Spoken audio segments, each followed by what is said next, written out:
네, 제가 좋아하는 찬양 중에 말씀하시면이라는 찬양이 있습니다. 그 가사를 보게 되면 주님 말씀하시면 내가 나아가리라. 주님 뜻이 아니면 내가 멈춰서리라.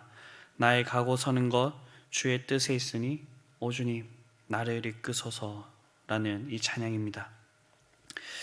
1년의 기다림의 시간이 끝나고 이제 노아의 가족이 방주에서 내렸습니다. 이 찬양처럼 노아는 하나님의 말씀에 따라 사는 사람이었습니다. 오늘 이 노아가 방주에서 내리는 그 모습도 하나님의 말씀이 있을 때에 그 기다림을 거두고 이 방주에서 내리는 모습을 볼 수가 있습니다. 사실 이러한 모습은 노아의 전 삶에 나타나고 있습니다. 노아가 방주에 탈 때 그때에도 그렇게 하였고, 아니 그 전으로 거슬러 올라가서 이 노아가 이 방주를 제작하던 때부터 그렇게 했습니다. 노아가 방주를 준비하고 이 홍수 심판에서 구원을 받을 수 있었던 것은 하나님의 말씀에 따랐기 때문이라고 이 성경은 이야기하고 있습니다. 성경의 면면에 흐르고 있는 그 가장 중요한 원리가 바로 이것입니다.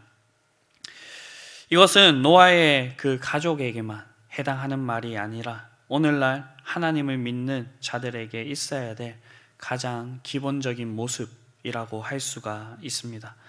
저와 여러분의 삶에도 하나님의 말씀이 있고 그 말씀에 순종하는 모습이 있기를 간절히 바랍니다. 이제 물들이 마르고 땅이 드러나서 노아의 가족들이 다시 땅을 밟게 됩니다. 많은 사람들은 심판이 있으면 그것이 끝이라고 이렇게 생각을 합니다. 그러나 심판은 새로운 시작입니다. 우리의 최후의 심판의 때도 이와 같을 것입니다. 그날에 하나님께서는 산자와 죽은 자, 곧 모든 사람들을 심판하시고 악인들은 지옥에, 의인들은 하나님의 나라에 들이셔서 예수님과 함께 영원히 왕노릇하면서 살게 될 것입니다. 이전에 불완전하고 불안했던 그 모습들을 모두 벗어버리고 하나님께서 창조하셨던 그 새로운 모습으로 다시 시작하신다라는 것입니다. 하나님께서 홍수 심판을 내리시고 당대의 의인이었던 노아를 사용해서 다시 이 땅을 시작하십니다. 그렇게 하나님께서 천지를 창조하시고 아담과 하와에게 하셨던 그 말씀을 다시 이 노아의 가족들과 노아와 함께 있었던 그 모든 생물들에게 하고 있습니다. 그 말씀은 땅에서 생육하고 땅에서 번성하라는 것입니다. 이것은 하나님의 축복의 말씀입니다. 다시 시작하는 생물들과 노아의 가족들에게 하나님의 복을 선포하고 계시는 것입니다. 많은 그리스도인들이 하나님을 무서운 분으로만 인식하는 분들이 있습니다. 저도 어릴 때 그랬습니다. 지켜야 될 것들을 생각하고 지키지 못하면 하나님께서 보고 계신다, 이런 이제 마음 때문에 두려운 마음만이 들었던 그런 적이 있었습니다. 공의의 하나님을 너무 생각하다 보니 한쪽으로 치우친 것이죠. 그러나 성경이 얘기하는 것은 하나님은 사랑이시고 우리에게 좋은 것을 주시려고 하시는 분이라고 그렇게 얘기를 하고 있습니다. 이것이 잘 드러나는 것이 바로 축도에서 이 내용들이 잘 드러나고 있죠. 저희가 익숙하게 아는 것은 고린도전서 13장 13절인데 그 본문 말고도 성경에는 축도로 사용할 수 있는 본문이 있습니다. 그 중에서 구약의 대표적인 본문이라고 한다면 민수기 6장 24절에서 26절입니다. 여호와는 내게 복을 주시고 너를 지키시기를 원하며 여호와는 그의 얼굴을 내게 비추사 은혜 베푸시기를 원하며 여호와는 그 얼굴을 내게로 향하여 드사 평강 주시기를 원하노라 할지니라 하고, 이렇게 이 본문에서는 얘기하고 있습니다. 이 본문 앞절에 바로 보게 되면 하나님께서 아론과 그 아들들에게 나에게 다가오는 이 백성들에게 너희는 이렇게 축복하라 라고 그렇게 명령하고 있음을 알 수가 있습니다. 하나님 우리에게 복 주시기를 원하시는 분이시고 좋은 것을 주시기를 원하시는 분입니다. 예수님께서도 악한 아버지라도 자녀에게는 좋은 것을 줄 줄 알거든 하물며 하늘에 계신 너희 아버지께서 구하는 자에게 좋은 것으로 주시지 않겠느냐라고 그렇게 하나님의 마음을 우리에게 알려주셨습니다.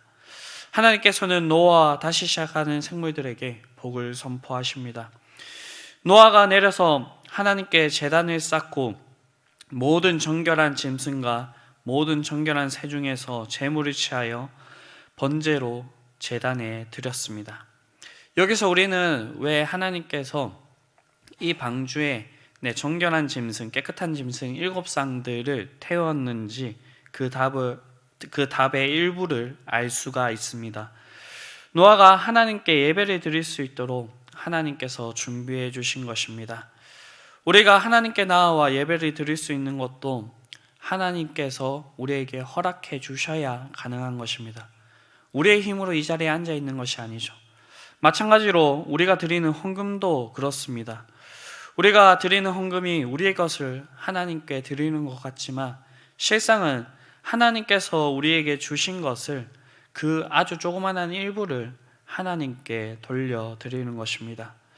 또한 정결한 짐승들을 더 많이 실은 다른 이유가 있는데 그것은 노아와 노아의 가족들이 살아갈 수 있도록 하나님께서 예비해 두신 것입니다.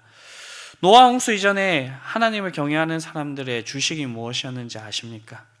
네, 바로 채소와 곡식을 먹었습니다.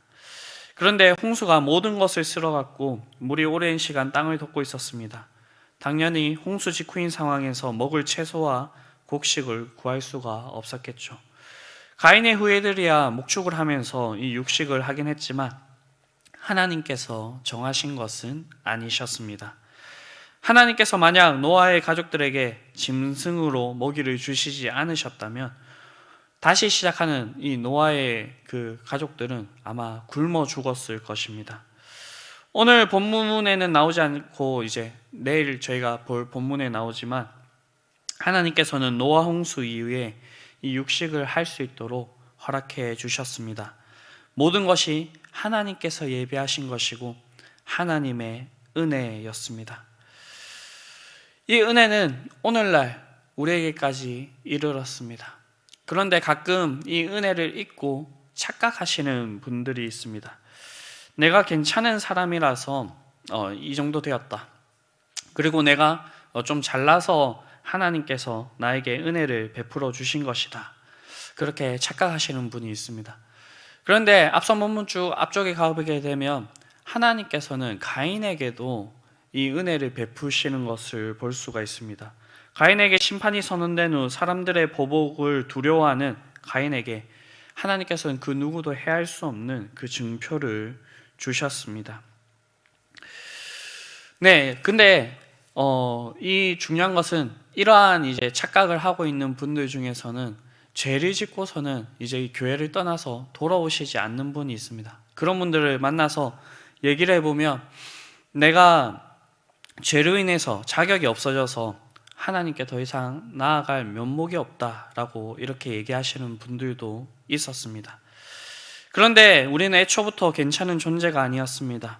세상에서야 성선설을 얘기하면서 인간은 원래부터 선했는데 이 환경이 그 주변에 있는 사람들이 좋지 못해서 악해진다라고 얘기를 하면서 인간의 가능성을 얘기합니다. 하지만 성경은 모든 인간이 죄인이라고 얘기를 합니다. 오늘 본문에서도 사람의 마음이 계획하는 바가 어려서부터 악함이라 내가 전에 행하던 것 같이 모든 생물을 이렇게 멸하지 않겠다라고 이렇게 얘기를 하십니다.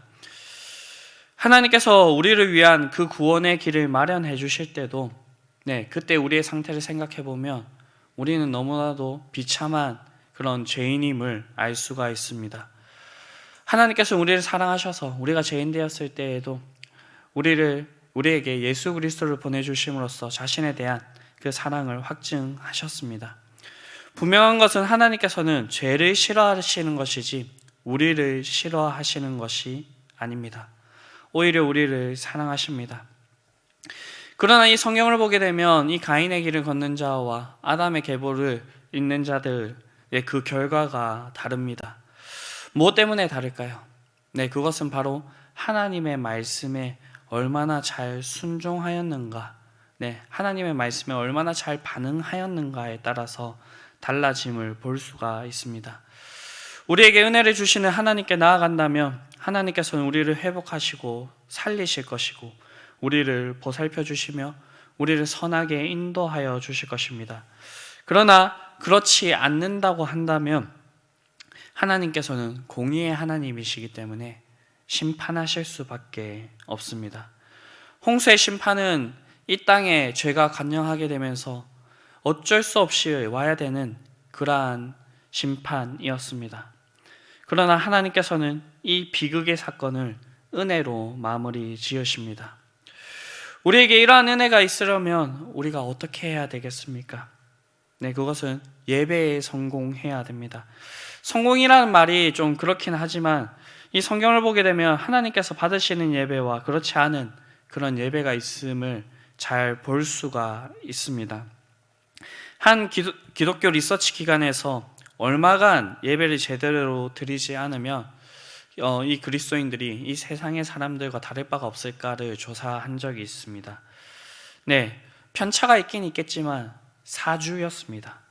4주 동안 제대로 예배를 드리지 않으면 우리에게 하나님의 은혜가 떠나가고 우리의 모습이 세상의 사람들과 다를 바가 없게 된다라는 것입니다. 우리는 예배에 성공해야 됩니다. 노아는 방주에서 내려 제사, 즉 예배를 드렸습니다. 우리는 예배를 통해서 하나님께서 우리를 구원해 주셨다는 사실을 명확하게 기억을 할 수가 있고 하나님께서 다시 우리를 회복시키시고 우리를 채워주시며 말씀으로 우리를 깨닫게 하시고 하나님의 말씀대로 살아갈 힘을 주시는 것을 우리는 알 수가 있습니다. 이 예배가 성공한 예배인 것을 알 수 있는 것은 이 예배 후에 하나님께서는 노아에게 약속을 해주십니다. 그 증표로 무지개를 주어주시고 다시는 세상을 심판하시지 홍수로 세상을 심판하시지 않겠다는 그러한 말씀을 주십니다. 성경을 관통하는 가장 중요한 주제 중에 하나가 바로 이 약속입니다. 안타까운 것은 노아 홍수 이후로 인간들은 다시 실패를 하게 되죠. 우리가 약속을 지키지 못했다라는 것입니다. 그러나 하나님께서는 이 모든 것을 아셨습니다. 그래서 이후에 하나님께서는 아브라함을 부르셨고 그에게도 약속해 주셨고 다윗에게도 찾아가 주셔 약속해 주셨고 많은 믿음의 선배들에게 약속해 주시는 그 모습을 볼 수가 있습니다. 하나님께서 우리가 부족함에도 불구하고 이 약속을 신실하게 이루어 가십니다. 그것을 아주 잘 보여주는 것이 바로 아브라함과 맺은 언약입니다. 아브라함과 맺었던 언약은 그 당시에 있었던 언약 체결의 방식입니다. 그런데 하나님과 아브라함이 맺었던 이 언약은 조금 그 모습이 다릅니다. 그 당시에 있었던 그 언약의 방법은 이 동물을 각을 떠가지고 쪼개놓고 그 사이를 약자 보고 지나가라고 합니다. 그리고 이 언약을 잘 지킬 시에는 내가 너에게 많은 것들을 선대하겠지만 너가 이 언약을 지키지 않을 때에는 너를 이 짐승과 같이 돌로 쪼개버리겠다라고 하는 그 의미를 담고 있습니다. 그런데 이 세상은 약자가 그 사이를 지나가지만 하나님께서는 아브라함과 언약을 맺을 때 그 사이를 지나가십니다. 누가 봐도 하나님께서 강자이신데 그 사이를 지나가십니다. 하나님께서는 이 인간들이 신실하게 약속을 지키지 못할 것을 아시고 하나님께서 그 사이를 지나가시면서 너희가 이 약속을 신실하게 지키지 못할 때라도 내가 이 약속들을 신실하게 지키겠다라는 그 마음이 담겨져 있는 것입니다. 우리는 하나님의 약속으로 이루어질 것을 믿음으로 받아 구원에 이르렀습니다. 이 구원을 받은 자들은 하나님께서 우리에게 주어진 그 말씀을 따라 일상을 살아가야 합니다. 그렇다면 우리에게 필요한 것이 무엇일까요? 하나님의 말씀에 순종하는 것과 하나님의 약속을 붙드는 것입니다. 올해 저희 교회의 표어가 오직 말씀 더욱 기도입니다. 그리고 주제 성구를 아주 압축해서 딱 걸어놨는데 무슨 말씀을 하시든지 그대로 하라입니다. 우리가 청종하고 순종하면서 나아가면 하나님께서는 우리에게 해주신 그 약속대로 우리를 선대하실 것입니다. 오늘의 삶에서 이러한 하나님의 약속이 그리고 하나님의 역사가 우리의 삶 가운데 있게 되기를 간절히 바랍니다.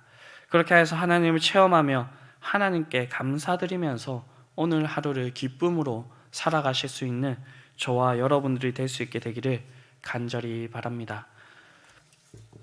하늘에 계신 우리 아버지, 아버지의 이름을 거룩하게 하시며 아버지의 나라가 오게 하시며 아버지의 뜻이 하늘에서와 같이 땅에서도 이루어지게 하소서.